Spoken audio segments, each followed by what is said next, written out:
बुंदेलखंड में पहली बार एक तरह से मेरा आना हुआ है, इस तरह से कि मैं एक छोटे शहर के गांव के अंदर आऊं। पैर में जूता चप्पल हो ना हो, हाथ में किताब जरूर होनी चाहिए, क्योंकि किताब ही है जो जीवन को बदलेगी। आज मेरे ख्याल से इस गांव का सौभाग्य है कि सौरभ यहाँ को मिला, तो बाकी सबके पास जिंदगी को बदलने का एक ही रास्ता है और वो है पढ़ाई। कुछ लिख के सो, कुछ पढ़ के सो। बुंदेलखंड में पहली बार एक तरह से मेरा आना हुआ है, इस तरह से कि मैं एक छोटे शहर के गांव के अंदर आऊं।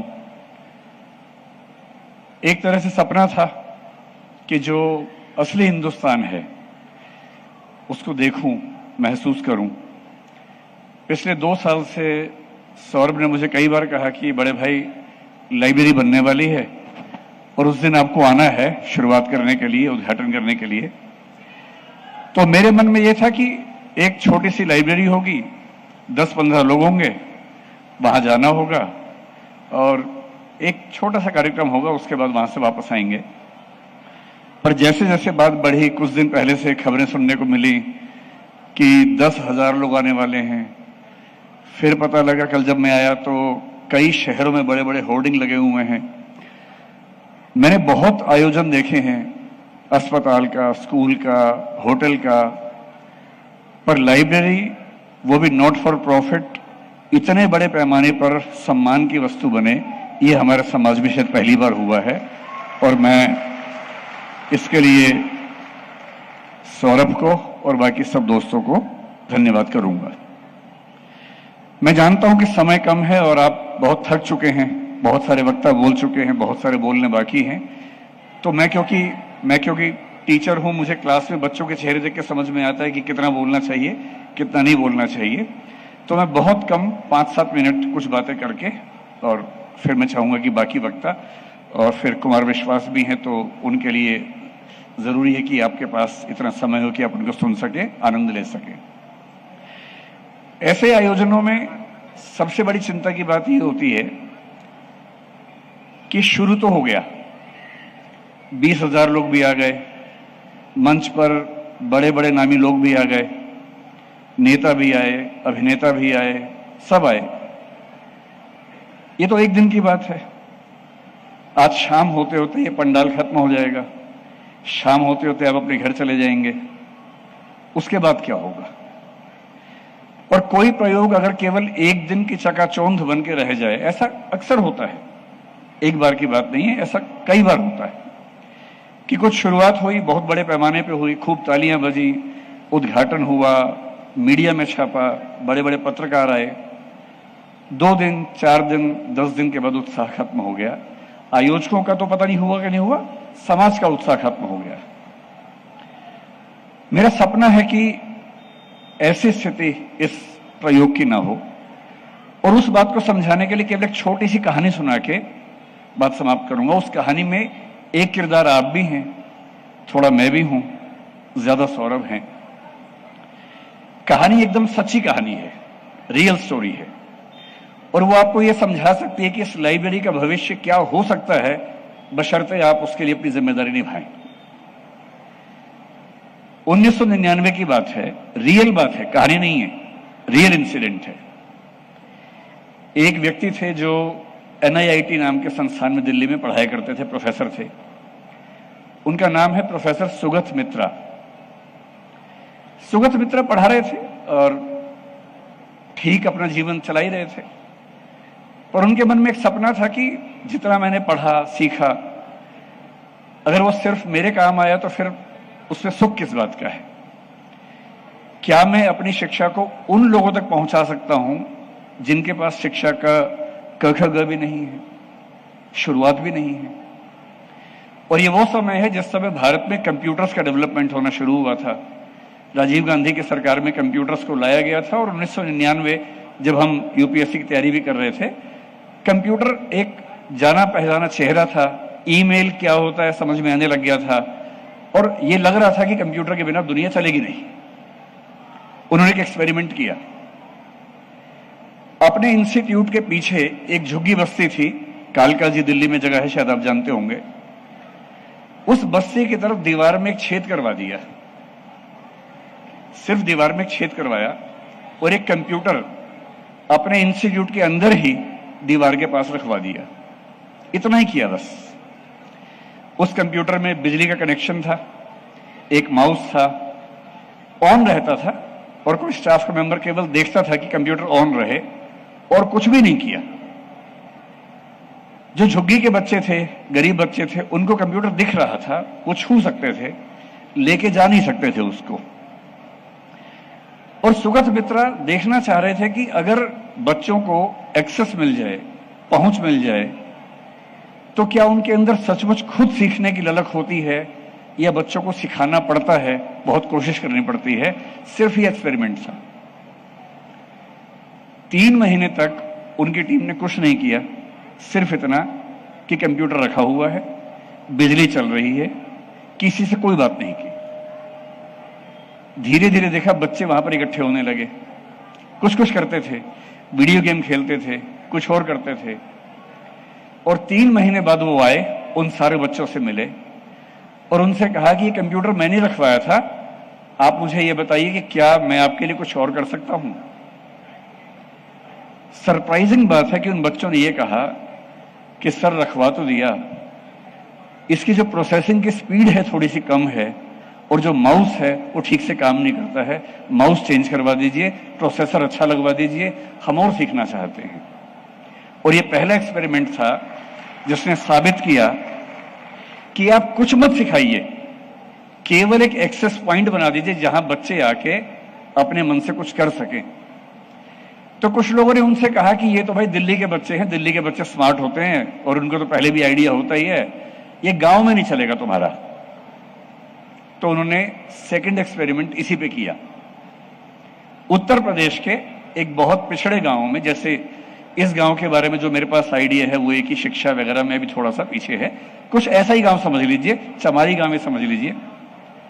यही प्रयोग किया, एक कंप्यूटर रखवाया, उसके साथ बिजली का कनेक्शन, कोई गाइडेंस नहीं, कोई सुविधा नहीं, कुछ नहीं, सिर्फ एक कंप्यूटर।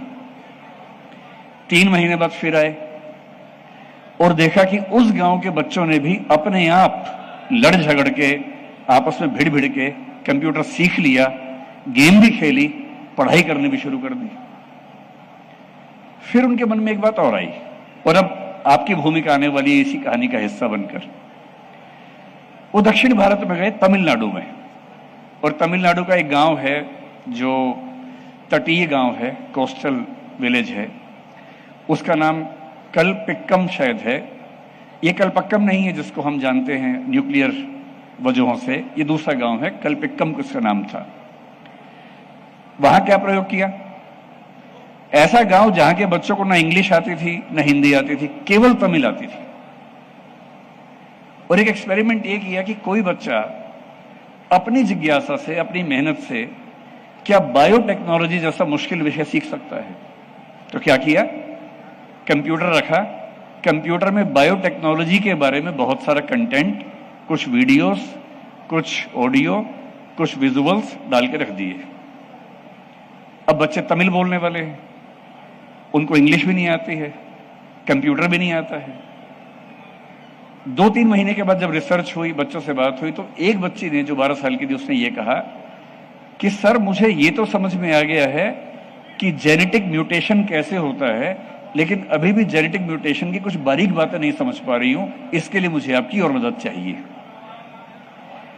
तो उस बच्चे का टेस्ट लिया गया, और जब टेस्ट लिया तो पाया गया कि किसी अच्छे अंग्रेजी माध्यम के स्कूल में पढ़ने वाले बच्चों की तुलना में 30% लेवल इन बच्चों ने बिना किसी सुविधा के, केवल कंप्यूटर के होने से खुद अचीव कर लिया।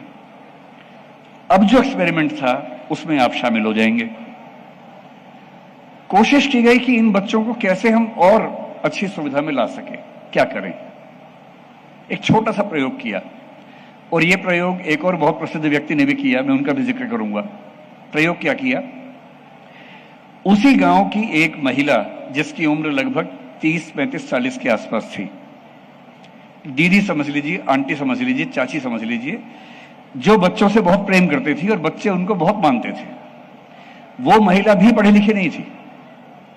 उस महिला से कहा कि आपको सिर्फ एक काम करना है, ये बच्चे लाइब्रेरी में आएंगे, ये बच्चे कंप्यूटर पे खेलेंगे, इनको इंग्लिश नहीं आती, तमिल में कुछ कुछ करते रहेंगे, ये जो कुछ भी करते रहे बस तुम खड़ी रहना और बीच बीच में इनकी पीठ थपथपा देना, इनका हाल पूछना और शाबाशी देते रहना। कुछ भी करें बोलना वाह बेटा बहुत अच्छा कर रहे हो, शाबाश, इतना ही करना है बस। और 2 महीने बाद देखा गया कि केवल उस शाबाशी की वजह से, इसको ग्रैंड मदर मेथड कहा गया, केवल उस शाबाशी की वजह से उन बच्चों का स्कोर किसी भी महंगे प्राइवेट स्कूल के बच्चों की तुलना में 50% हो गया, जो पहले 30% था। ये सारे के सारे एक्सपेरिमेंट्स डॉक्यूमेंटेड हैं। और इसी स्कूल से एक बच्चा ऐसा निकला। आज से 2 साल पहले सौरभ और मैं अमेरिका में 2 विश्वविद्यालयों में गए हुए थे वक्ता बन के स्पीच देने के लिए। उनमें से एक दुनिया के सबसे अच्छे विश्वविद्यालयों में से एक येल विश्वविद्यालय है, और येल यूनिवर्सिटी में मुझे ध्यान है बड़ा अच्छा सेशन था। सौरभ, मैं और वहां पर जो भारतीय भाषाओं को जानने वाले बच्चे थे वो सारे उसमें ऑडियंस थे। येल को देख के हमें लगा कि काश हम या हमारे समाज के लोग ऐसे विश्वविद्यालय में पढ़ पाते। और अब मैं जो पीछे ला रहा हूं बात को, उसी एक्सपेरिमेंट में महाराष्ट्र में एक शिरगांव नाम का गांव है जो पालघर इलाके के बीच में है। शिरगांव का एक बच्चा जिसका नाम था अरुण चौहान, इसी कंप्यूटर से अपनी मेहनत से सीखते सीखते ऐसा सीखा कि इवोल्यूशनरी बायोलॉजी में येल यूनिवर्सिटी से पीएचडी करने के लिए उसका सिलेक्शन हुआ, और केवल उस एक कंप्यूटर की वजह से हुआ। मैं जो आपको कहना चाह रहा हूं, ये जो मजमा है इसका सौंदर्य है, एक दिन का सौंदर्य है। अच्छी फोटो आएंगी, आपको भी याद रहेगा कि वाह क्या मजमा जुटा था, बड़े बड़े लोग आए थे, कुमार विश्वास भी आए थे, राज्यसभा के उपसभापति भी आए थे, कैलाश सत्यार्थी जी भी आए थे। पर इस सबका असली सौंदर्य तब है जब ये चीज बहुत दूर तक जाए, और ये चीज दूर तक तभी जाएगी जब ग्रैंड मदर इफेक्ट वाला काम आप करेंगे। इस लाइब्रेरी में जो बच्ची आएंगी, मुझे जानकारी मिली कि करीब 50 बच्चियों को सौरभ और गुंजन ने गोद लिया है। सौरभ और गुंजन के बारे में थोड़ा सा मैं अंत में बोलूंगा। ये जो बच्चियां आएंगी, इन बच्चियों का हौसला तोड़ने के लिए 50 शक्तियां काम कर रही होंगी। जब कोई बच्ची अपने घर से निकल के लाइब्रेरी में आएगी तो रास्ते में कम से कम 10 लोग बोलेंगे, क्यों जा रही हो बिना बात के, पागल हो, घर में चौका कर लो, क्यों ये सब कर रही हो। कुछ ऐसे लड़के भी होंगे थोड़ा परेशान भी कर देंगे। समाज के अपने सच होते हैं, उससे हम कैसे बच सकते हैं। अगर आपने उन बच्चियों को शाबाशी दे दे के 1 साल 2 साल 3 साल यहां बैठने की आदत डाल दी, तो मैं दावे से कह रहा हूं कि आज से 10 साल 15 साल के बाद इतिहास में लिखा जाएगा कि एक लाइब्रेरी बनी थी, उस लाइब्रेरी की बच्चियों ने बड़े बड़े काम किए। आईएएस बनना, पीसीएस बनना बड़ी बात नहीं है। बड़ी बात, जैसे कि हमारे उप मुख्यमंत्री महोदय कह रहे थे, कि नौकरी लेने से अच्छा है नौकरी देना, कुछ बड़ा उद्यम करना। एक लाइब्रेरी सौरभ ने बनाई है, ये बच्चे अपनी अपनी लाइब्रेरियां बनाएं और धीरे धीरे पूरे बुंदेलखंड का विकास हो। बस मैं अंत में सौरभ के बारे में 2-4 लाइनें कहूंगा। मेरे यहां आने का उद्देश्य क्या है? सौरभ मेरा छोटा भाई है, जैसे जाकिर का वो बड़ा भाई है, ऐसे मेरा छोटा भाई है। हमारे बीच का संबोधन ही ये है, वो मुझे फोन करता है, बड़े भाई कैसे हो, मैं बोलता हूँ छोटे भाई अच्छा हूं।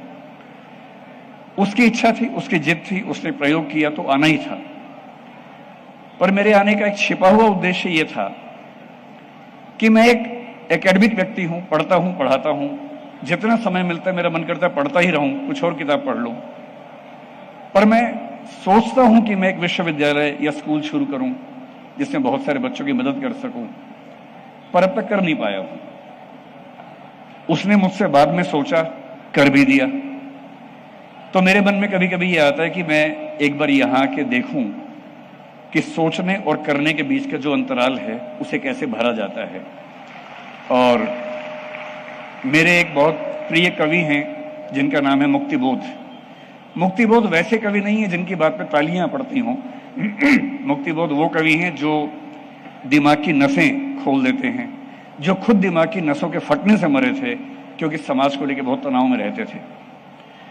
उन्मुक्ति बोध की कविता है अंधेरे में। अंधेरे में की 3-4 पंक्तियां हैं।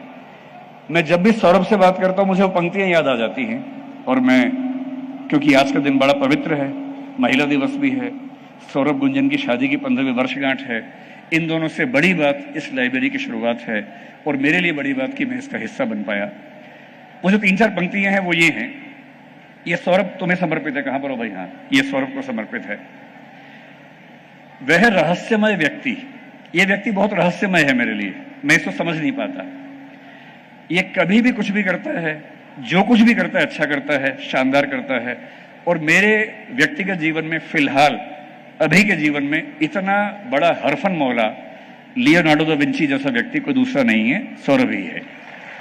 तो मैं बहुत चुपचाप सीखता रहता हूं।